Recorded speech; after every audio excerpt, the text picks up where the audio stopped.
विश्वोत्पत्त्यादिहेतवे तापत्रय विनाशाय श्रीकृष्णाय वयं कृष्णं नारायणं वन्दे कृष्णं वन्दे व्रजप्रियं कृष्णं द्वैपायनं वन्दे कृष्णं वन्दे प्रीतासुतम्। अब तक श्रीमद् भागवत महापुराण के 3 स्कंद हम लोगों ने देख लिए। पहला स्कंद अधिकारी स्कंद, दूसरा स्कंद साधन स्कंद और तीसरा स्कंद सर्ग स्कंद है, जिसका अर्थ है कि ब्रह्मा जी के द्वारा उत्पन्न की गई सृष्टि, सर्ग का मतलब। और विसर्ग आगे जो चौथा स्कंद आज से प्रारंभ करेंगे वो विसर्ग स्कंद है, जो आगे फिर मनु महाराज या आगे जो मनुष्यों के द्वारा जो सृष्टि है वो विसर्ग है। तो पहला स्कंद था अधिकारी स्कंद, कौन कौन सी अधिकारिता, कौन कौन सी योग्यता होनी चाहिए भागवत को सुनने के लिए। फिर दूसरा स्कंद साधन स्कंद, कौन कौन से साधन करने चाहिए, कौन कौन सी उपासना करनी चाहिए भगवान की प्राप्ति के लिए।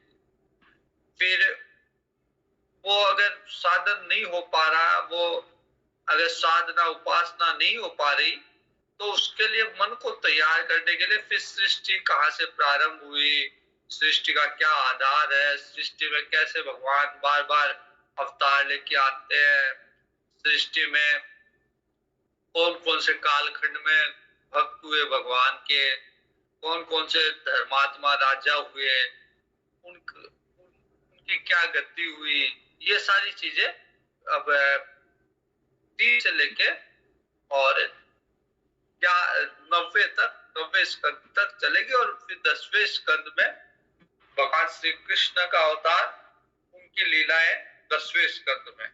फिर 11वें स्कंद में भगवान का ज्ञान और 12वें स्कंद में जो एक परमहंस की गति होती है, स्थिति होती है, उसका वर्णन। तो आज हम प्रारंभ करेंगे चतुर्थ स्कंद, जिसका नाम है विसर्ग, जो मनुष्य के या ऋषियों की उत्पन्न की गई सृष्टि।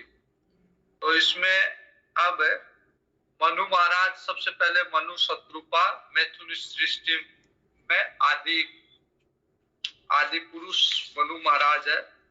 मनु महाराज के 2 पुत्र हैं, प्रियव्रत और उत्तानपाद। प्रियव्रत के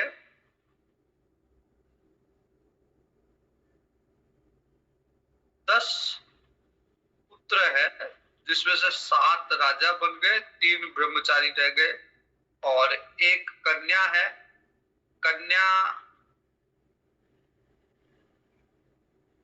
कन्या देवयानी, जो कि शुक्राचार्य जी को के साथ शादी हुई। और 7 जो राजा बने, उन्हीं में से फिर आगे उनके वंश में नाभि हुए और नाभि के ऋषभ देव जी हुए। तो ये लगभग निवृत्ति मार्ग वाले पुत्र है। फिर ऋषभ देव जी के 100 पुत्र हुए, जिनमें से एक राजा भरत जी हुए, 9 राजा हुए, 9 योगेश्वर हुए और 81 ब्राह्मण हुए, कर्मकांडी ब्राह्मण। और फिर भरत जी के 5 पुत्र। तो और दूसरी तरफ जो उत्तानपाद है, प्रियव्रत के बाद जो दूसरा लड़का उत्तानपाद मनु महाराज का, मनु और शत्रुपा जी, इनके कुल में उत्तानपाद की 2 शादियां थी, सुनीति और सुरुचि। तो सुनीति से ध्रुव जी उत्पन्न हुए और सुरुचि से उत्तम उत्पन्न हुआ। उत्तम फिर यक्ष द्वारा मारा गया। और ध्रुव जी के 3 पुत्र,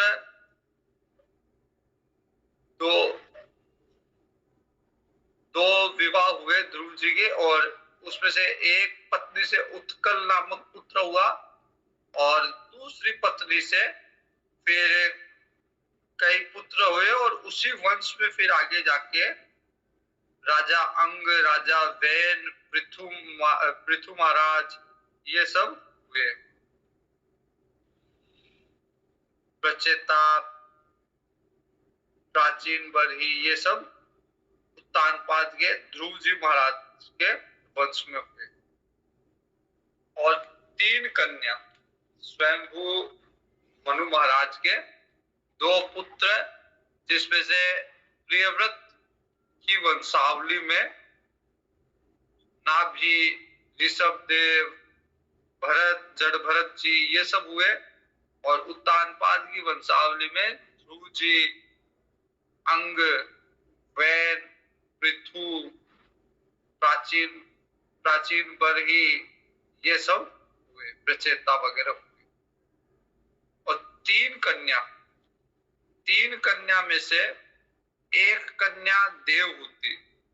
देवहूति का विवाह हमने देखा तीसरे स्कंद में। देवहूति का विवाह कर्दम ऋषि के साथ हुआ। कर्दम ऋषि के साथ हुआ, जिनसे उनको कपिल भगवान, सांख्य शास्त्र का उपदेश देने वाले कपिल भगवान उत्पन्न हुए। और एक पुत्र देवहूति के, कर्दम ऋषि के एक पुत्र कपिल भगवान, और 9 पुत्रियां। 9 पुत्रियों में जो 9 पुत्रियां थी वो 9 ऋषियों के साथ विवाह कर दिया। ब्रह्मा जी के जो ऋषि पुत्र थे उसमें से एक नारद जी जो है वो ब्रह्मचारी रहे, बाकी 9 पुत्रों का विवाह देवहूति के 9 पुत्रियों से हो गया। तो मरीचि ब्रह्मा जी का पुत्र है, उसका विवाह हुआ कला के साथ।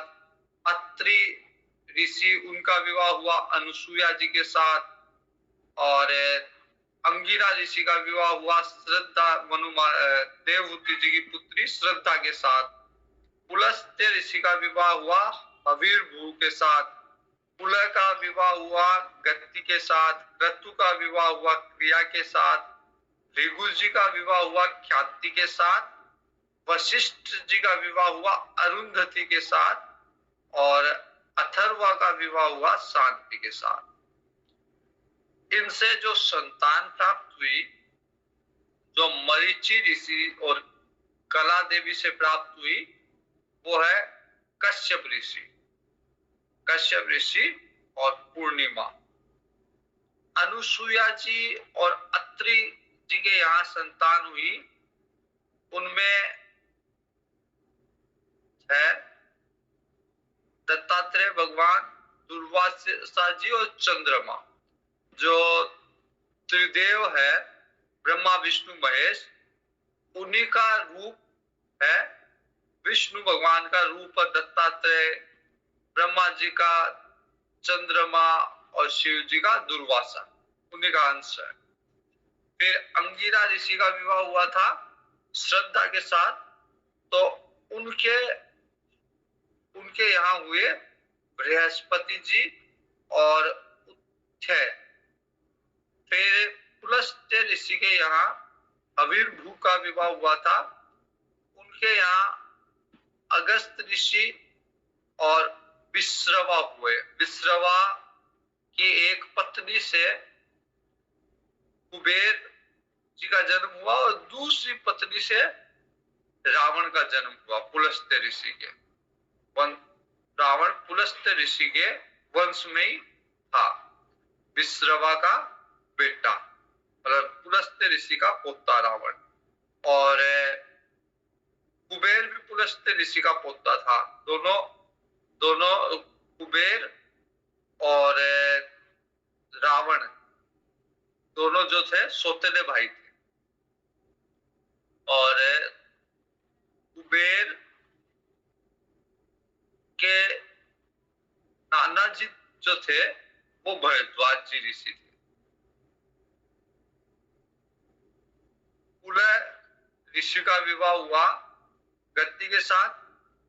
उनके यहाँ 3 पुत्र हुए, कर्म श्रेष्ठ, वरयान और सहिष्णु। क्रतु ऋषि का विवाह हुआ क्रिया के साथ, उनके यहाँ 60,000 ऋषि उत्पन्न हुए। भृगु जी का विवाह हुआ ख्याति के साथ, उनके यहाँ धाता विधाता 2 पुत्र हुए। वशिष्ठ जी का अरुंधति जी के साथ विवाह हुआ, उनके यहाँ पे चित्रकेतु उत्पन्न हुए वशिष्ठ जी के यहाँ। और अथर्वा ऋषि का विवाह हुआ शांति के साथ, उनके यहाँ दधीचि ऋषि उत्पन्न हुए। तो इस तरह से ऋषियों की वंशावली संक्षेप में दी गई है, जो जिनका विवाह देवहूति जी की पुत्रियों से हुआ। कर्दम ऋषि और देवहूति जी के पुत्र थे, वो कपिल भगवान थे, और पुत्रियों का विवाह ऋषियों, जैसे देवहूति जी का विवाह भी ऋषि के साथ हुआ, वैसे उनकी पुत्रियों का विवाह भी ऋषि के साथ हुआ। अब दूसरी पुत्री, 3 पुत्रियां थी मनु महाराज के, तो एक देवहूति जी, दूसरी आकुति। आकुति का विवाह रुचि प्रजापति के से हुआ, और उनके यहाँ यज्ञ और दक्षिणा 2 संतान हुई, यज्ञ भगवान और स्त्री रूप में दक्षिणा। तो यज्ञ और दक्षिणा बहन भाई है, जहां यज्ञ होती है वहां दक्षिणा अवश्य होती है। और उसके बाद में तीसरी कन्या प्रसूति, प्रसूति का विवाह दक्ष प्रजापति जी के साथ हुआ।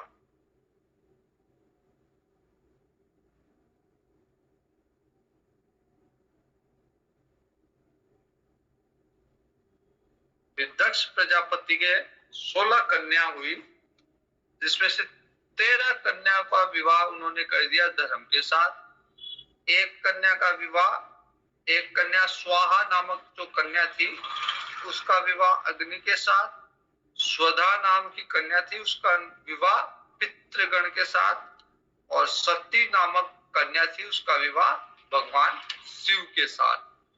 तो इस तरह से देवहूति, आकुति और प्रसूति, ये 3 कन्या थी मनु महाराज के, और उनका विवाह कर्दम ऋषि के साथ, रुचि प्रजापति के साथ और दक्ष प्रजापति के साथ संपन्न हुआ, और उनसे फिर सारी प्रजा वृद्धि हुई।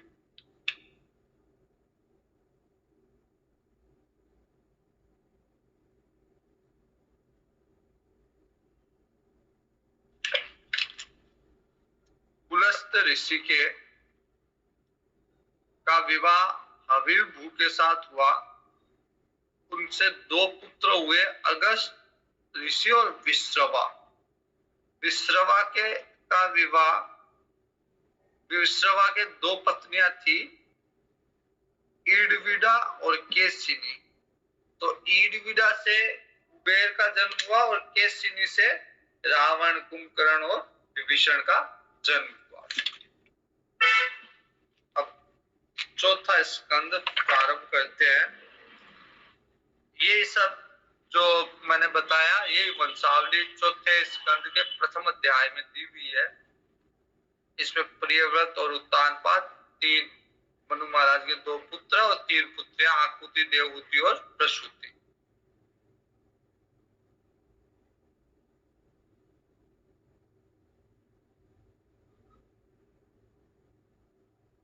तो इनका विवाह जैसा मैंने बताया वैसा इन सबका आपस में विवाह हुआ, और देवहूति जी के यहाँ कर्दम ऋषि आए, कर्दम ऋषि से विवाह हुआ देवहूति जी का।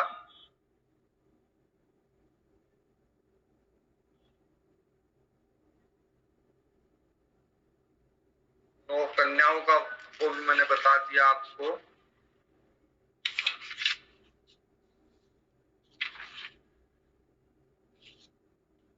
अत्रि महाराज और अत्रि मुनि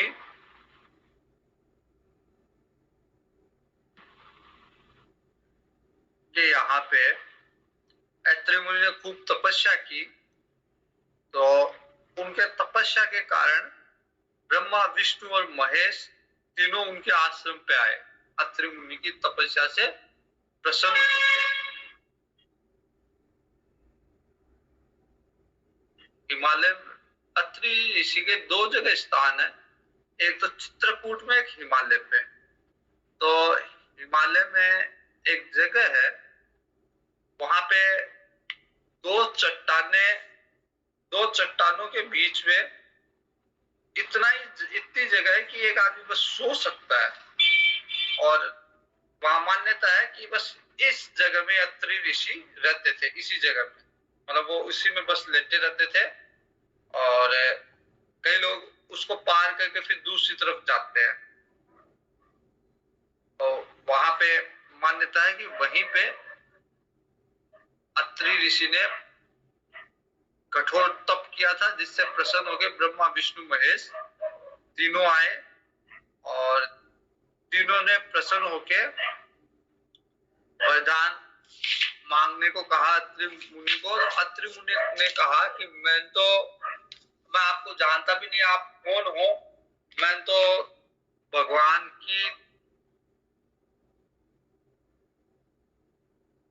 की आराधना की थी और आप तीन जने आ गए।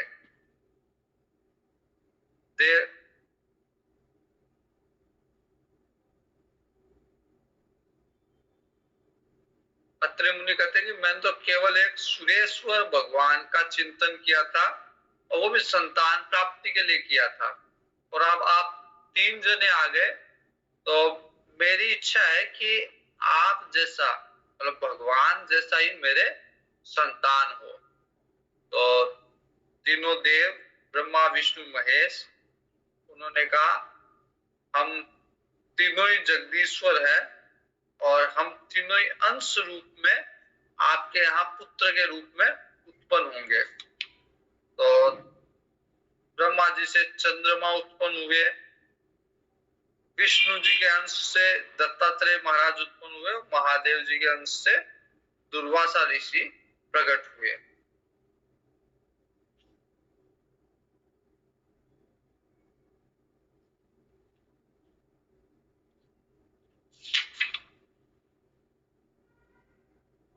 तो इन मुनियों की जो संतानें हैं, उन्हीं के द्वारा सृष्टि का विस्तार है। और दक्ष प्रजापति के यहाँ प्रसूति का विवाह हुआ, जिसमें से उनको 16 कन्या प्राप्त हुई थी। 13 धर्म को, एक अग्नि, एक पितृगण को अर्पण की, और एक जो सती थी वो भगवान शिव को समर्पित की। अगले अध्याय में दक्ष प्रजापति और फिर भगवान शिव और माता सती का हम चरित्र सुनेंगे।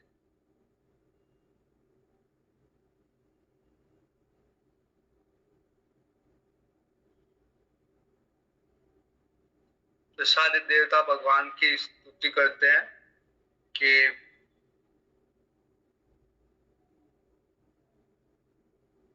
आपने संसार के संचालन में सत्व गुण प्रधान ऋषियों को उत्पन्न किया है, और फिर भगवान जो है नर नारायण के रूप में जाके गंधमादन पर्वत पर चले गए। भगवान नर नारायण के रूप में भगवान श्री कृष्ण, और नर के रूप में अर्जुन, और नारायण के रूप में भगवान श्री कृष्ण, जो बद्रिका आश्रम में जाके तप करने लग गए।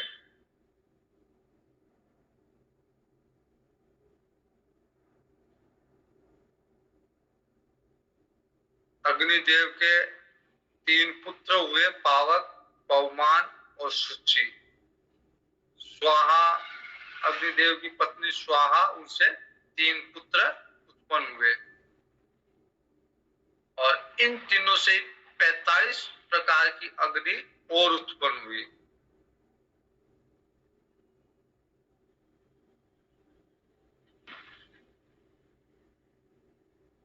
अब अगले अध्याय में भगवान शिव और दक्ष प्रजापति का मनोमालिन्य बताया गया है कि किस तरह से दक्ष प्रजापति ने भगवान शिव से शत्रुता पाल ली मन के अंदर, और जो शिव जी का हक था वो देने से इनकार कर दिया। विदुर जी ने पूछा कि प्रजापति दक्ष तो अपनी लड़कियों को बहुत स्नेह में रखते थे, फिर उन्होंने अपनी कन्या को भगवान महादेव को कैसे समर्पित किया और महादेव जी से द्वेष क्यों रखा? जब कन्या ही दे दी तो फिर दक्ष प्रजापति ने महादेव जी से ईर्ष्या द्वेष का भाव क्यों रखा? महादेव जी चराचर के गुरु, वो किसी से वैर रखते ही नहीं है, शांत मूर्ति है, आत्मा राम है, जगत के परम आराध्य है, तो उनसे कोई ऐसा वैर कैसे रख सकता है जैसा प्रजापति ने उनके स्वयं के ससुर ने रखा। वो महादेव जी तो किसी को कुछ कहते ही नहीं है, आत्मा राम अपने में मगन रहने वाले हैं, फिर दक्ष प्रजापति ने उनसे वैर क्यों रखा? मैत्रेय जी कहते हैं कि विदुर जी, एक बार प्रजापतियों के यज्ञ में सब आए हुए थे, बड़े बड़े ऋषि देवता सब एकत्रित थे, और प्रजापति दक्ष उस सभा में आया। भगवान अन्य ब्रह्मा जी और महादेव जी के अलावा अन्य सब खड़े हो गए दक्ष प्रजापति के स्वागत में। तो सब अपने आसन पे खड़े हो गए कि भाई प्रजापति जी आ रहे हैं, लेकिन केवल ब्रह्मा जी और शिव जी खड़े नहीं हुए। तो दक्ष प्रजापति को लगा कि भाई ब्रह्मा जी खड़े नहीं हुए, कोई बात नहीं, ब्रह्मा जी तो मेरे पिता है, मेरे से वरिष्ठ है, लेकिन ये शिव जी तो मेरा जवाई है, फिर भी खड़ा नहीं हुआ, जरूर इसमें अहंकार है। तो ये समझ के और ये व्यवहार दक्ष प्रजापति को सहन नहीं हुआ कि ये मेरा जवाई होके मेरे सम्मान में खड़ा नहीं हुआ। शिष्टाचार के कारण उनको बड़ा अपमान लगा।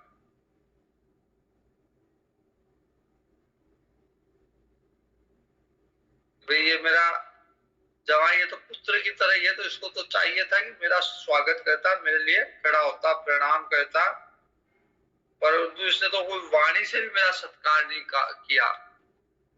तो भगवान शिव अपनी मस्ती में थे, लेकिन प्रजापति को लगा कि जानबूझ के मेरा अपमान किया है।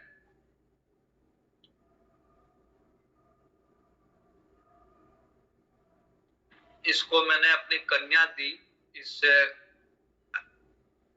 न चाहते हुए भी इस जैसे पुरुष को, इस जैसे वैराग्यवान को मैंने अपनी कन्या दी, लेकिन फिर भी इसने मर्यादा का पालन नहीं किया और मेरे सम्मान में खड़ा नहीं हुआ।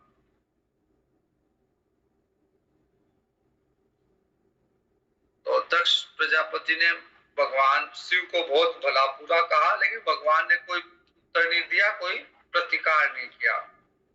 दक्ष प्रजापति का पारा और चढ़ गया और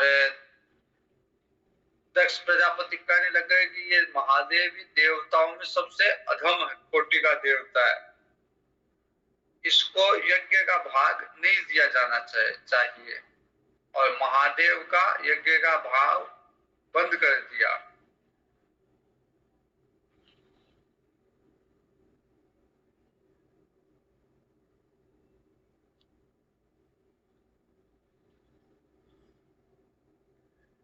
नंदीश्वरों को पता चला कि दक्ष ने जो है ऐसा निर्णय लिया है कि महादेव को यज्ञ का भाग नहीं देंगे। तो बहुत उनको क्रोध आया। उन्होंने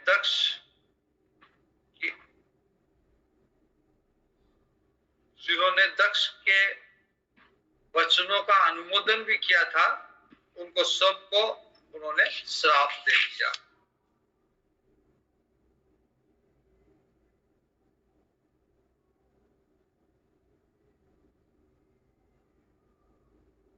श्राप क्या दिया कि इनका मुंह, जिन्होंने अनुमोदन किया था उनको श्राप दिया कि इनका मुंह बकरे का हो जाए।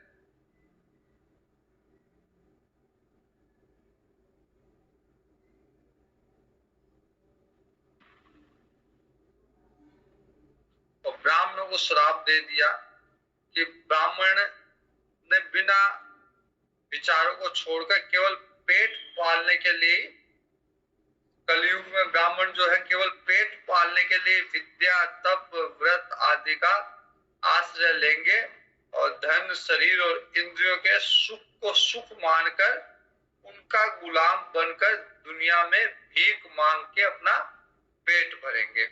ये श्राप ब्राह्मणों को दे दिया नंदीश्वरों ने।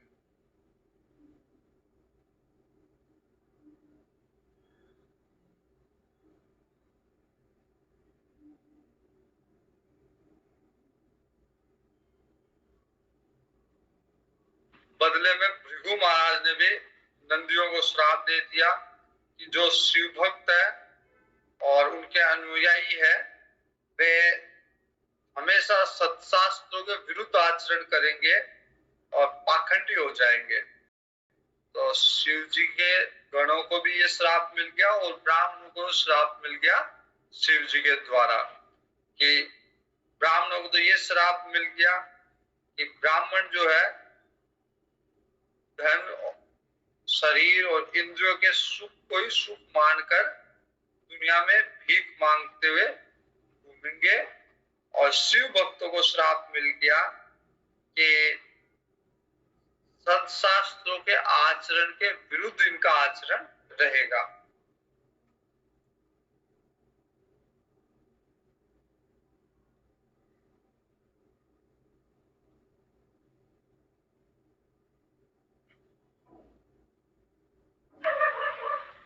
तो इस तरह से सती जी को पता चला पिता के यहाँ यज्ञ हो रहा है। सती जी ने यज्ञ में जाने का आग्रह किया, लेकिन भगवान शिव ने उस आग्रह को नहीं माना। तो ये आगे का भगवान शिव और सती जी का प्रसंग है।